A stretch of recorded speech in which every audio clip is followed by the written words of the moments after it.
Hey everyone! In this video, I'll show you how to enable background play for videos in the Brave browser.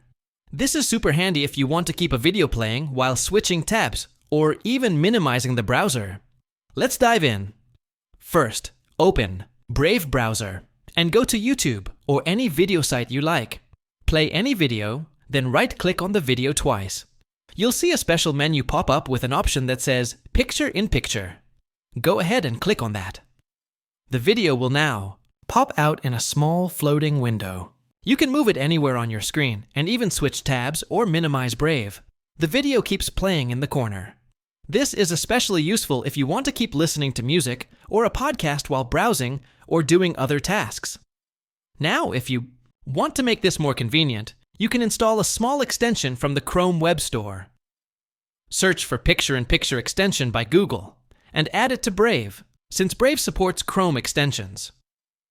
Once added, just click the extension icon whenever you're watching a video, and it'll pop right out.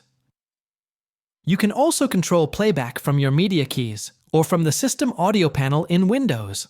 And that's how you play videos in the background with Brave. Browser, if this helped you out, please like the video, subscribe to the channel, and hit the bell icon so you never miss future tips. Got any questions? Let me know in the comments. Thanks for watching.